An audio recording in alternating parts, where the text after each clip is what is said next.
प्यारे विद्यार्थियों, आज की हिंदी कक्षा में आपका स्वागत है।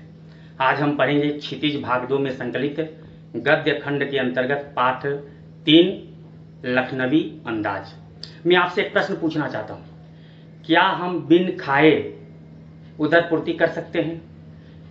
मान लीजिए आपके पास में मिठाइयाँ हो और यह कहा जाए कि इस मिठाइयों को खाना नहीं है, केवल इन्हें सूंघना है, केवल सूंघ कर इनका स्वाद लेना है, केवल कल्पना करनी है कि हम इनका स्वाद ले रहे हैं, तो क्या पेट भरेगा? मुझे ऐसा लगता है कि आपका उत्तर होगा कि पेट नहीं भरेगा।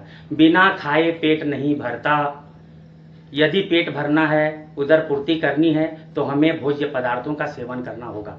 केवल उनकी सुगंधी लेकर, केवल उनके स्वाद की कल्पना मात्र से पेट नहीं भर सकता।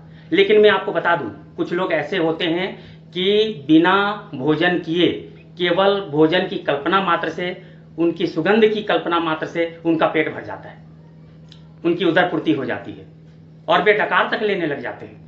वैसे लोग होते हैं जो दिखावटी होते हैं, दिखावटी पसंद लोग, बनावटी जीवन जीने वाले लोग इस तरह के होते हैं। वे भोजन नहीं करते किंतु उनका पेट भर जाता है।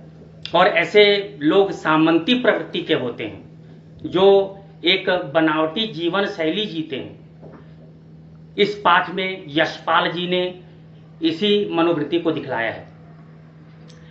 यशपाल जी यथार्थवादी लेखक हैं और इन्होंने समाज में फैले इस यथार्थ को दिखलाया है कि कुछ लोग दूसरों के सामने स्वयं को श्रेष्ठ साबित करना चाहते हैं और इस श्रेष्ठता को साबित करने के लिए वे अपने आप को दुख भी देते हैं, कष्ट भी भोगते हैं, लेकिन दूसरों के सामने अपने आप को सामंत साबित करना चाहते हैं, सामंत प्रमाणित करना चाहते हैं और इसके लिए वे हर प्रकार के कार्य करने के लिए तत्पर रहते हैं, चाहे वह जितना भी बनावटी हो, जितना भी काल्पनिक हो।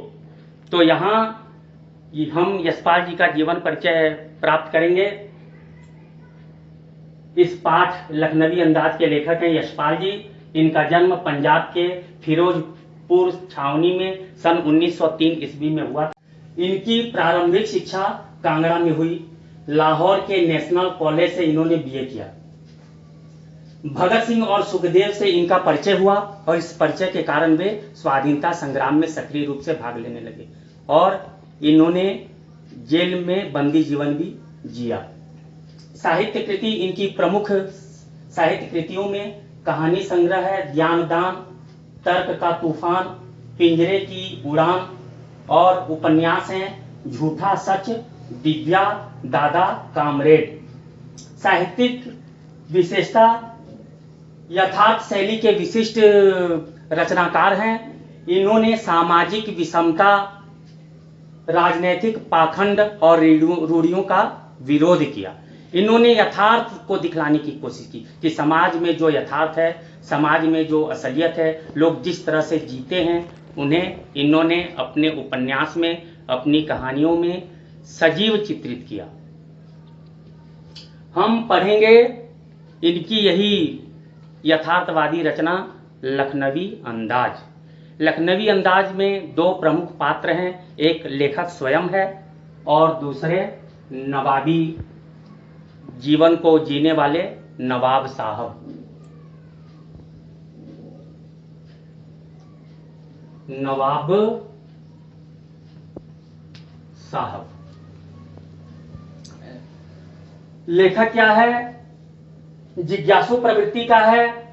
जिस समय नवाब साहब के साथ वह मिलता है ट्रेन के सेकंड क्लास में, उस समय उसकी जिज्ञासा होती है कि ये नवाब साहब यहाँ क्यों बैठे हैं, किस लिए बैठे हैं, कहीं ये भी किसी कहानी के फिराक में तो नहीं है।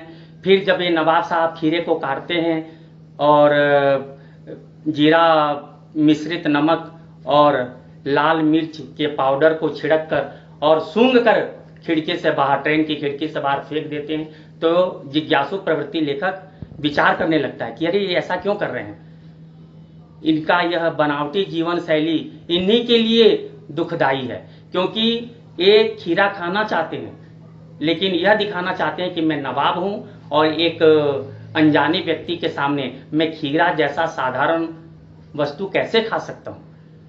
मैं नवाब हूँ, खीरा को खा नहीं सकता बल्कि इसको सूंघ सकता हूँ और सूंघ कर ही इसका स्वाद ले सकता हूँ। और ऐसा सोचकर वे खीरा को फेंकते रहते हैं।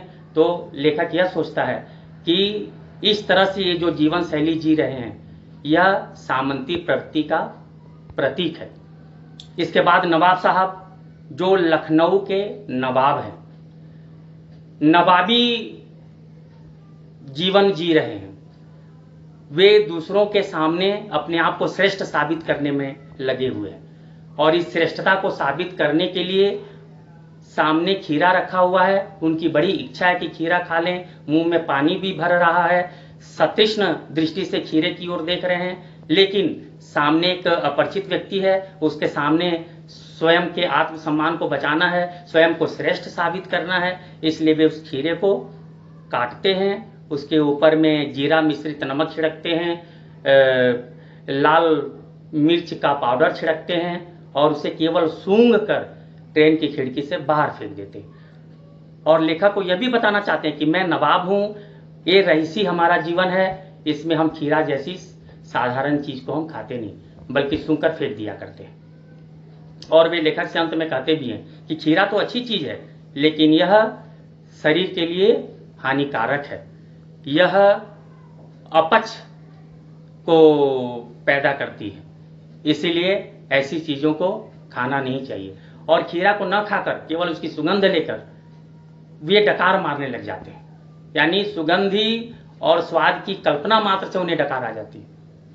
तो ऐसे दिखावटी पसंद लोग, ऐसे बनावटी जीवन शैली को जीने वाले लोग समाज में हैं और वे समाज को अपने से निम्नतर समझते हैं। और ऐसी मनोवृत्ति पर लेखक यशपाल जी ने व्यंग किया है।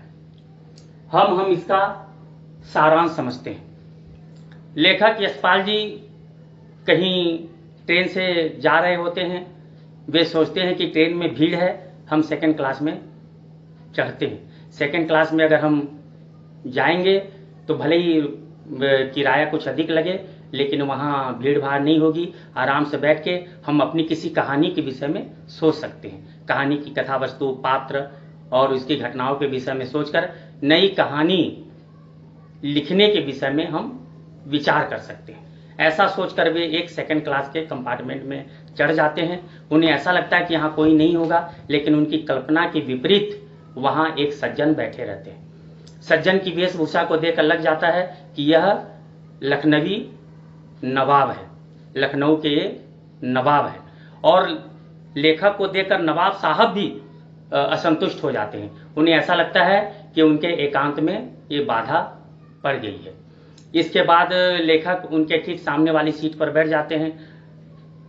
नवाब साहब पहले उपेक्षा करते हैं लेखक का, फिर बाद में उनके सामने में खीरा रखा हुआ है, क्योंकि वो अपने साथ खीरा लेके चल रहे हैं कि इस एकांत में वे खीरा का स्वाद लेंगे। लेखक को जब वो देखते हैं तो पहले असंतोष का भाव होता है, फिर बाद में वे लेखक का अभिवादन करते हैं। लेकिन लेखक भी उनकी इस उपेक्षा से, क्योंकि शुरू में उन्होंने लेखक की उपेक्षा की है, इसलिए लेखक भी अपने आत्मसम्मान की रक्षा के लिए उन पर वो ध्यान देना नहीं चाहते और इधर उधर देखते हुए अपने मन में विचार करने लगते हैं कि ये नवाब साहब उनसे क्यों असंतुष्ट हो गए, क्यों इनके मन में असंतोष का भाव आ गया।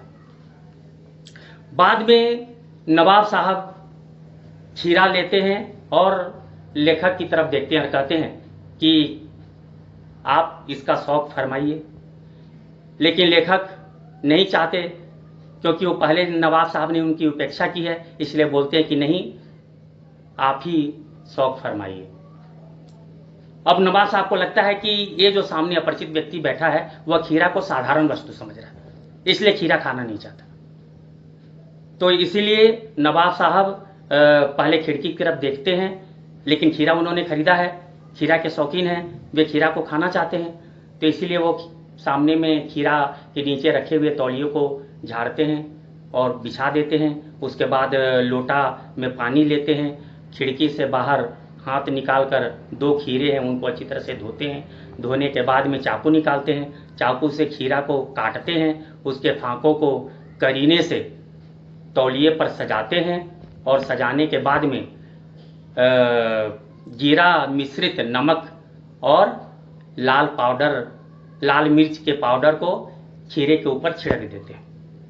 छिड़कने के बाद वे फिर से लेखक की तरफ उन्मुख होते हैं और लेखक से कहते हैं कि आप फरमाइए। लेकिन लेखक एक बार मना कर चुका है, अब दूसरी बार फिर कैसे वो खीरा को ग्रहण करे, इसलिए वो मना कर देता है कि नहीं, मेरी तबीयत ठीक नहीं है, अपच की बीमारी हो सकती है, इसलिए आप ही शौक फरमाइए। अब नवाब साहब असंतुष्ट हो जाते हैं। उन्हें ऐसा लगता है कि लेखक जानबूझकर खीरा खाना नहीं चाहता है और खीरा को काटते समय उसके ऊपर जीरा मिश्रित नमक और लाल मिर्च के पाउडर को छिड़कते समय नवाब साहब के मुंह में पानी आता रहता है। वे सतृष्ण भाव से खीरा की तरफ देखते हैं। उनकी बड़ी इच्छा है कि वो खीरा को खाएं, लेकिन खीरा को कैसे खाएं? सामने एक अपरिचित व्यक्ति बैठा हुआ है, वह खीरा को साधारण वस्तु समझ रहा है, वो खीरा को खाना नहीं चाहता। 2 बार नवाब साहब उससे खीरा खाने का आग्रह कर चुके हैं, लेकिन लेखक खीरा नहीं खा रहा है। तो ऐसे अपरिचित व्यक्ति के सामने साधारण वस्तु को कैसे खाएंगे, जबकि वो नवाब है, रईस है, अपने आप को इस व्यक्ति से श्रेष्ठ साबित करना है। इसलिए खीरा के उस पनियल फांक को देखकर उनकी बड़ी इच्छा हो रही है कि वह खीरा को खाएं, लेकिन सामने अपरिचित व्यक्ति है और उसके सामने साधारण वस्तु को कैसे खाएं, यह सोचकर वह खीरा को अपने हाथों से उठाते हैं, नाक के पास ले जाते हैं और खीरे को सूंघते हैं। और खीरे की सुगंधी और उसके स्वाद की कल्पना मात्र से उनके मुंह में पानी भर आता है, वे विभोर हो जाते हैं।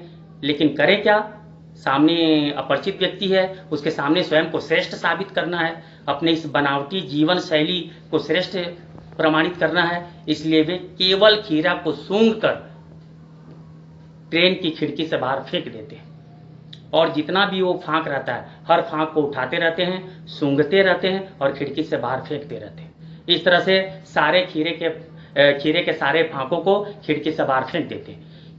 फांकों को फेंकने के बाद वे तौलिया को झाड़ते हैं, लपेटते हैं, उससे अपने मुंह और ओंठों को पोंछते हैं और पोंछने के बाद गर्व से लेखक की तरफ देखते हैं और मानो वे कह रहे हों कि यह है हमारा रईसी जीवन, यह है रईसियों की जीवन शैली। हम जैसे रईस लोग खीरे जैसे साधारण वस्तुओं को खाया नहीं करते, बल्कि उसे सूंघते हैं और सूंघकर उसका स्वाद ले लेते हैं, उसकी सुगंधी से स्वाद ले लेते हैं। और यहाँ तक कि नवाब साहब डकार भी लेते हैं, इस तरह से डकार लेते हैं जैसे उनका पेट भर गया, यानी खीरा को सूंघने मात्र से उनका पेट भर गया, उनकी क्षुधा तृप्ति हो गई और वे डकार लेते हुए आराम से लेट गए। लेखक नवाब साहब की तरफ देखता है और आश्चर्यचकित हो जाता है। वो अपना सिर झुका लेता है कि ये है रईसी, यह है लखनवी अंदाज, यह है लखनवी नवाब का अंदाज, जो खीरा को न खाए बिना ही केवल उसे सूंघ कर ही क्षुधा की पूर्ति कर लेता है, भूख मिटा लेता है, पेट भर लेता है। और ऐसे दिखावटी पसंद लोग सामंती जीवन शैली को जीने वाले होते हैं, जो दूसरों से स्वयं को श्रेष्ठ साबित करने के लिए हर कार्य कर लेते हैं, भले ही इससे उन्हें दुख ही क्यों न हो। नवाब साहब खीरा को खाना चाहते थे, खीरा खाने की उनकी अभिलाषा थी, इच्छा थी, उनके मुंह में पानी भी भर आता है, सतीक्ष्ण दृष्टि से वे खीरा को देखते हैं, लेकिन खीरा को खाते नहीं। क्यों खीरा को नहीं खाते? क्योंकि साधारण व्यक्ति बैठा हुआ है, उसके सामने साधारण खीरा को कैसे खा ले, जबकि उस व्यक्ति से वे श्रेष्ठ हैं, वे नवाब हैं, वो भी लखनऊ के नवाब हैं। तो इस तरह से वे खीरा को फेंक देते हैं और चुपचाप लेट जाते हैं। तो यहां लेखक अब सोचने लग जाता है कि जब बिना खीरा को खाए, केवल उसकी सुगंधी से और स्वाद की कल्पना मात्र से जब पेट भर सकता है, उदर पूर्ति हो सकती है, तो क्या हम बिना विचार, घटना और पात्रों के नई कहानी की रचना नहीं कर सकते? क्या नई कहानी बिना विचार के, बिना घटना के और बिना पात्रों के नहीं लिखी जा सकती? तो निष्कर्ष यह निकलता है कि लिखी जा सकती है, लेकिन उसका प्रभाव उतना नहीं होगा, वह उतना प्रभावशाली कहानी नहीं होगी, वह कहानी उतनी यथार्थ नहीं होगी। जिस प्रकार बिना खाए पेट नहीं भरता, उसी तरह कहानी में घटना होनी चाहिए, विचार होने चाहिए और पात्र भी होने चाहिए। इस तरह से कहानी यहाँ समाप्त होती है। इस कहानी का केंद्रीय भाव है सामंती वर्ग पर कटाक्ष करना। यहाँ पर लेखक यशपाल जी ने सामंती प्रवृत्ति पर कटाक्ष किया है। सामंती प्रवृत्ति जो दूसरों से स्वयं को श्रेष्ठ समझती है, जो दूसरों को अपने से हीन समझती है और इस स्वयं को श्रेष्ठ साबित करने के लिए वे कुछ भी कर सकते हैं, दूसरों पर अत्याचार कर सकते हैं, दूसरों की आलोचना कर सकते हैं या वे खुशामद भी कर सकते हैं, लेकिन स्वयं को श्रेष्ठ साबित करना है। यह सामंती प्रवृत्ति का यथार्थ है और लेखक यशपाल जी ने इस कहानी के माध्यम से यह बतलाने की कोशिश की है। जिस तरह से नवाब साहब लेखक के सामने स्वयं को श्रेष्ठ साबित करते हैं, इसका उद्देश्य भी यही है, दिखावटी या बनावटी जीवन शैली पर व्यंग है और लेखक इस कसौटी पर खरा उतरता है कि वह पाठकों को विचार देता है कि हमेशा यथार्थ में रहना चाहिए, जो जैसा है उसे वैसा ही स्वयं को साबित करना चाहिए। बनावटी जीवन शैली स्वयं को खोखली करती है, बनावटी जीवन शैली स्वयं को ही कष्ट पहुंचाती है। इसलिए अगर स्वयं को कष्ट से बचना है, स्वयं को दूसरों की दृष्टि में श्रेष्ठ बनना है, तो बनावटी जीवन शैली को, सामंती जीवन शैली को त्यागना होगा। इस तरह से बच्चों हमने लखनवी अंदाज को समझा। इसके कुछ महत्वपूर्ण प्रश्न हो सकते हैं कि लखनवी अंदाज पाठ का शीर्षक की सार्थकता को स्पष्ट कीजिए। लखनवी अंदाज में लेखक ने क्यों कहा है कि बिना घटना, विचार, पात्र की कहानियां लिखी जा सकती हैं। लेखक क्यों असंतुष्ट हुआ नवाब साहब को देखकर। नवाब साहब ने लेखक को अपने पास देखकर असंतोष प्रकट किया, क्यों? नवाब साहब खीरे को सूंघ कर क्यों फेंक दिया करते थे। और महत्वपूर्ण प्रश्न हो सकता है कि सामंती जीवन शैली स्वयं के लिए हानिकारक है, क्यों? हमें यथार्थ में रहना चाहिए, कल्पनाशीलता कभी कभी घातक भी हो सकती है, क्यों? तो इन प्रश्नों का उत्तर आप समझ लें। मुझे पूरा विश्वास है कि आप इस पाठ को भली भांति समझ गए होंगे। धन्यवाद।